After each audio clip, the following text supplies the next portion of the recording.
Hola amigos, I'm so glad that we're gathered here together because this is a very special time of the year here in Mexico and also for everyone around the world who, like you, carry a little piece of Mexico in your heart. My name is Rocío Carvajal and I write books and talk on a podcast about Mexico's culture, traditions, and food. And today I want to share with you the fascinating history of the Day of the Dead tradition, also called in Spanish, la tradición del Día de los Muertos. So get comfy and ready to enjoy this story. Life is wonderful. It's like the warmth of the sunshine on your skin when you open your arms, or dancing to your favorite song when it is playing, or closing your eyes very, very tight when your grandparents are giving you a very squeezy hug, or laughing until you cry with your friends. See, us humans love life so much that we find it very hard when we have to say goodbye forever to someone we love. That is why there are hundreds of different ways in which people around the world perform funeral rites and have special ways to honor and remember the memory of those who have left us. Actually, in very primitive old cultures, people didn't really have a language to communicate the way you and I do. But they still had feelings of sadness, grief, and loss. So what they used to do when someone died is that they will dig a special hole for these burials. They will lay a bed of flowers and they will put their loved one to rest in a comfortable position as if they were just sleeping. Also, they will place their favorite objects and sometimes their tools as well to keep them company. And together, as a community, they found comfort in each other. You see, throughout history, all around the world, from the Egyptians, Chinese tribes, the Vikings, the First Nations of North America, and the Mayans and Aztecs and many others, they all came up with special and unique ways to say the last farewell to the people they loved. Also, they created tales and myths and stories to tell their children about their ancestors so they could hear about them even when they were gone. Our modern world is really not too different from that because we also have different traditions for this same purpose. So different countries all around the world, we all honor our dead. There is something very special that you have to remember when it comes to the ceremonies to commemorate the lives of veterans who passed away, friends, family, and even our beloved pets, because they are also part of our family. So it shouldn't be their absence that we remember, but rather their lives. All those happy and special moments that bring a smile to our faces is actually what we should celebrate. Hundreds and hundreds of years ago, long before the parents of your grandparents were born, here in Mexico, the ancient indigenous tribes came up with their own unique ways to make sense of life and death, and to explain the origins of the universe and figure out a way to keep the memory of their ancestors alive. And I am almost certain that you have seen Day of the Dead altars, which are called ofrendas in Spanish. And I bet you are familiar with some of the objects that go in them, like sugar skulls, special breads, and cut-out paper, like the one I have here. And surely you have wondered, where did this idea come from? Who created these altars? And what is the point of making them? Well, to answer these and a few other questions I myself have wondered, let me take you back in time to see how these traditions took shape. Mexico is a very old country and has a long history that goes back for thousands of years. And long before the Spanish conquistadors ever set their eyes on this land, this territory was inhabited by many different tribes. In fact, there were 68 of them. And they had different languages, had different religions, and particular ways of life. But they did have a few things in common, like the foods they ate, the constructions they built, and they also had similar ways in which they created rituals of togetherness and conviviality. That means ways of finding a nice, good excuse to stay together and feel happy while being all together as a community. And very important for us today, they also shared the notion that life and our spirits carry on existing beyond death, just in different forms and sometimes in different worlds. You see, the Aztec or Mexica people, at some point in history, they were the largest tribe of all, so much so that they created an empire. And they believed that there were many gods and they had a special influence in the forces of nature, like the wind, the rain, the water, and the fire. And also they believed that some of these deities, that means gods, also ruled over life and death. So the Mexica came up with the idea that when someone dies, the person's spirit has to go through a long journey into the underworld. And this underworld was called Mictlan. In their mythology, the world was ruled by two gods, Mictlantecutli, and let me read this name. His wife was called Miccatexihuatl. And because this was an otherwise unknown and mysterious place, the Mexica believed that only the pure nature of the innocent spirit of a Xoloscuintle, that is a Mexican hairless dog, could guide the souls of the departed and protect them through this very long journey. So after going through different levels in this underworld of the Mictlan, the souls finally arrived at the presence of the ruling gods, to which they paid their respects. And in return, the gods will grant them the gift of returning back to this world in the form of guardian spirits, or just return occasionally for special celebrations to be with their loved ones. Meanwhile, in our world, the world of living, the indigenous people believed that in spite of not having the physical presence of their loved ones, they were able to perform certain rites and ceremonies that will allow them to summon, to call upon the spirits of their ancestors so they could share and enjoy only a few precious moments during special days, so they could feel all together, loved and happy again. And this is precisely what ofrendas are all about. You see, the indigenous people really believed that we are all children of the earth, and by using elements of nature, like wind, fire, and water, they would create a symbolic union, like a bridge between the different worlds of the living and the dead. And we know now, thanks to many archaeological works and excavations, that at altars and burials, people used to place special objects like seeds, foods, ceremonial incense burners, and even flowers. But also, there were personal belongings from the deceased people for whom the altars and these burials were dedicated to, like spears, arrows, tools, and even jewelry, just like in the photos that you are able to see now. A long time ago, 499 years to be precise, the Spanish invaded what is today known as Mexico and converted this territory into a colony of Spain. That means that they forced people into accepting that Spaniards were the new rulers of the land.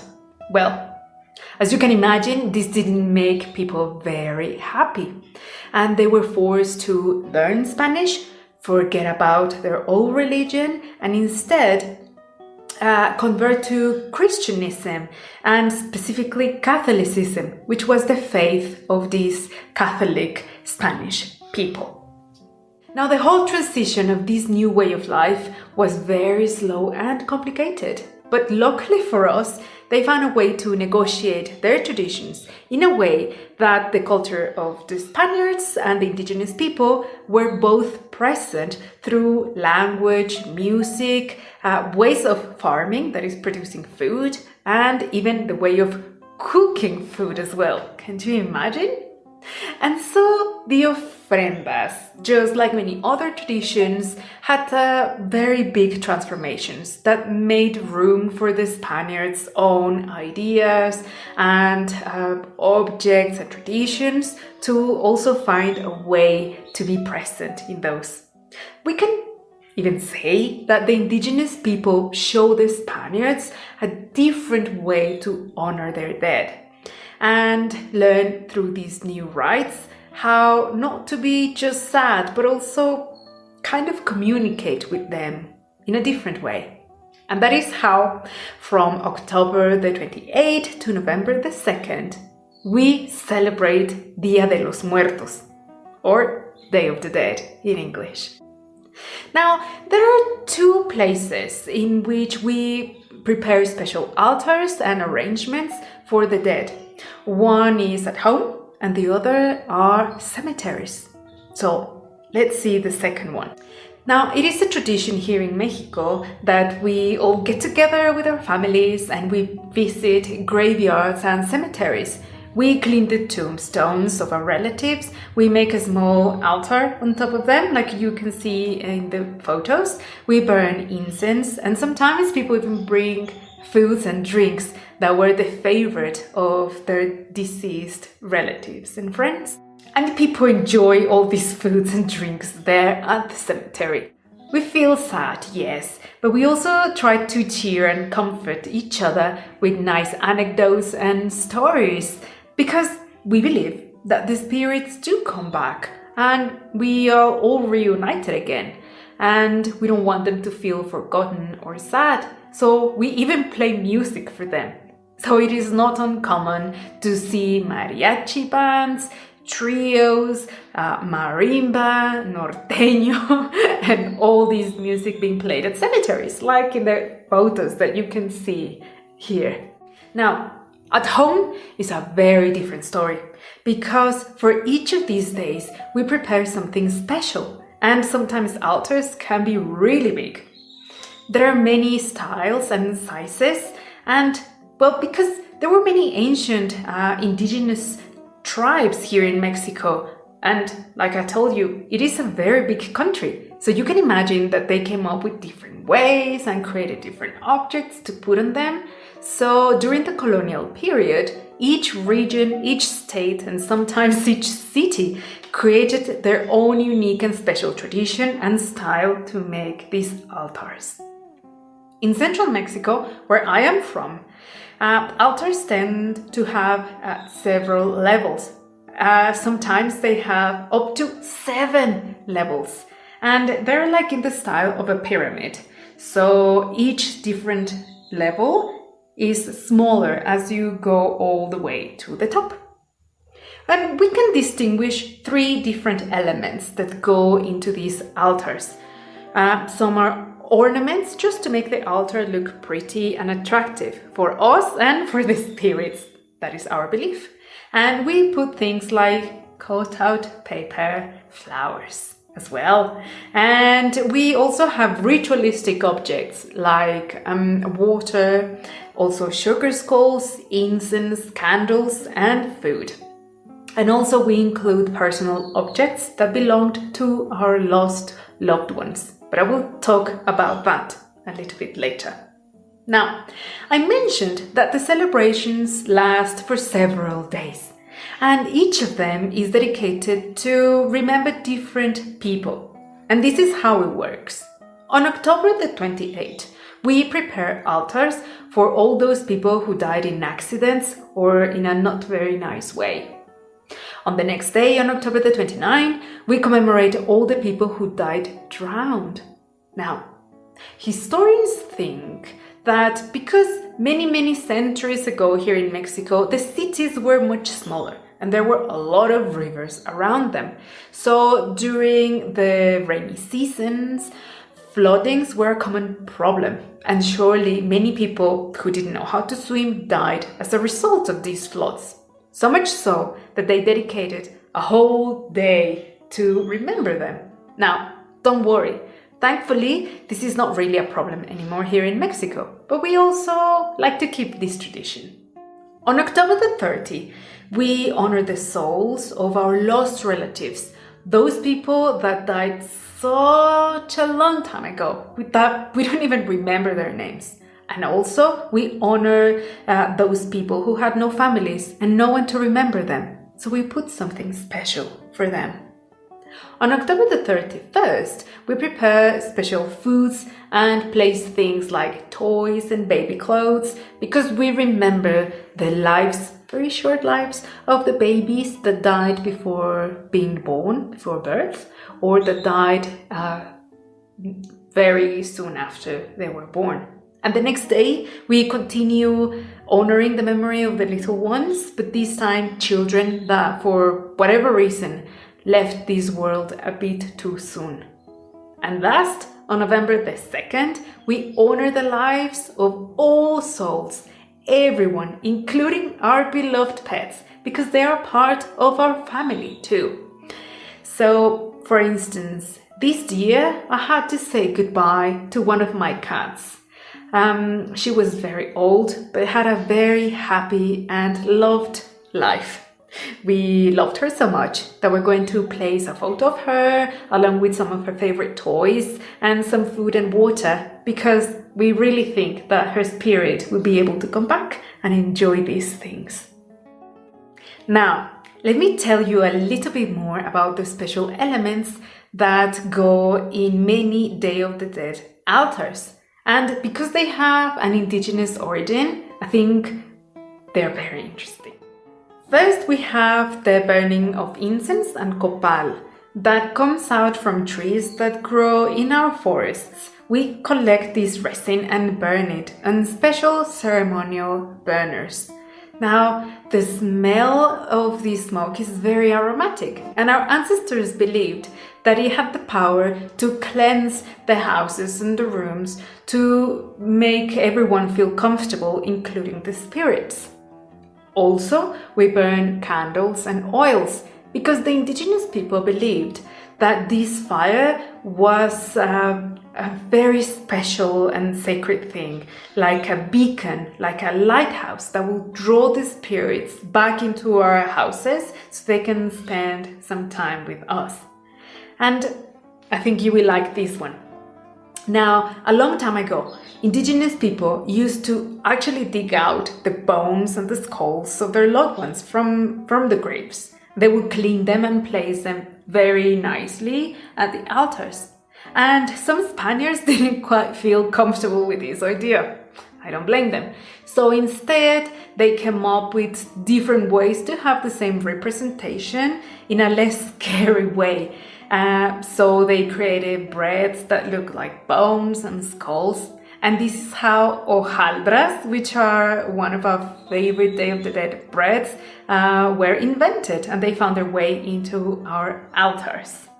And one of my favorite Mexican Spanish mestizo invention are edible skulls, which are made with sugar. Those are the most popular ones, but we also make them with amaranth, like you can see, and we also make them with chocolate. We decorate them with very brightly colored sugar paste, and sometimes we write the names of our lost relatives on the little sugar skull, and we place them on the altars.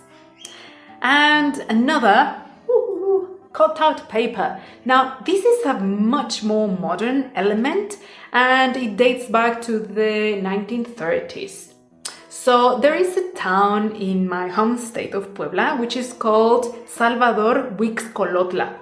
And people there invented these designs and started to cutting them out with special tools on this tissue paper that we call papel de China, which is very, very thin and flies very nicely when the wind blows. And people love them so much that now they make all sorts of designs, not only for Day of the Dead season, but for religious celebrations, parties, and sometimes weddings as well. And of course, we can't forget about food because, okay, people know that spirits can't just sit and eat like you and I do. But we do believe that they can absorb the essence, the aromas, and like the love we put into making these foods. So many people go as far as making breakfast, lunch, and dinner and place them on the altars during these special days. Also, flowers are very important, and we have 3 different flowers that we really, really like and are very special for us. One of them is called cempasúchitl or marigold, and it's very beautiful because it has this round shape and has a very deep orange, sort of golden color, and is very aromatic. The other 2 are baby's breath or clouds. That means nube in Spanish. They don't have a particular smell, but they look very pretty. And also we put another one that in English is called cock's crest. And in Spanish we call it terciopelo, which means velvet, because it's very, very soft when you touch it. The color of this flower is always purple, and it's very unusual, but it's very beautiful. And during the 1800s, a long, long time ago, there was a caricaturist. That means someone that draws cartoons. And he was called José Guadalupe Posada. He invented the cartoon of a skeleton dressed up as a very elegant woman with a hat that had flowers and feathers, and he called her La Catrina, which means the elegant woman. Now, people didn't get scared. Actually, they loved it. They loved it so much that many artists started copying this design. And to this day, the different images of the Catrina all dressed up very fancy is an unmissable item in our altars.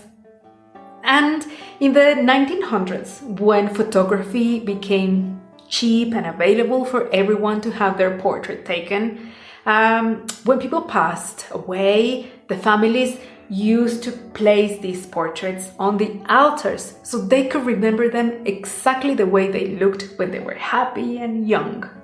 So that is how this modern form of art made its way into our altars and became a ritualistic object. 18 years ago, probably before many of you were born, in 2008, the United Nations declared Dia de los Muertos a cultural heritage of mankind tradition. This means that people around the world recognize the beauty and importance of this Mexican tradition and decided that the whole world should learn from its beauty and value.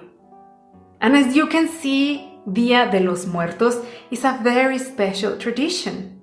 And now, thanks to social media, films, and television, the world can get to know, learn, and be inspired by our culture. And guess what? We Mexicans also borrow different things from other cultures. In the US, as you well know, you celebrate All Hallows Eve, also known as Halloween. That comes from an ancient tradition from England.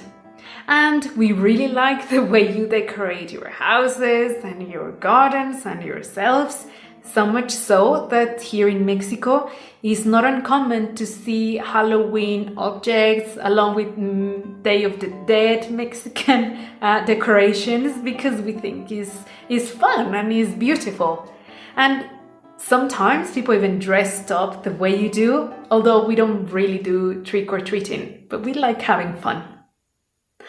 I think that borrowing from different cultures is a great way to recognize that other people have great ideas too, and they are interesting and rich. Also, I think it's very important to know the history and all the culture and traditions that is behind these celebrations, just the way we have done today here. So whether you make an altar at home or paint your face in the style of a Catrina or make Day of the Dead bread or however you want to celebrate, I think you should feel proud that you are contributing at keeping this tradition alive. Also, you are giving it your personal touch and making it very, very special for you. Finally, I have prepared a digital document so you can continue enjoying this tradition. In this document, you will find my own family's recipe to prepare calabaza en tacha, which is candied pumpkin that we place at the altars in my home state of Puebla. It's very delicious. Also, I put together a Day of the Dead playlist on YouTube so you can enjoy some traditional songs that relate to Day of the Dead, but also other Mexican songs that I think you will enjoy. I also placed there some Day of the Dead inspired designs that you can print and color. And last, 2 links for tutorials so you can paint your face like a sugar skull or a Catrina. I really hope you have enjoyed and learned a little bit about this wholesome tradition of Dia de los Muertos. Feel free to share this with your friends, and if you want to hear more stories about Mexico's culture, traditions and food, well, I suggest you head to your podcast app and find my podcast that is called Paz de Chipotle. It is absolutely free and you can find it and enjoy it in your favorite podcast app, or you can tell your mom or dad to find it for you. I want to give special thanks to Maria Gonzalez for inviting me to share this story that makes all of us proud and happy. And I hope all the familia at Puente Latino have enjoyed it. I have nothing else to say, but take care of yourselves and Feliz Dia de los Muertos. Bye bye from me.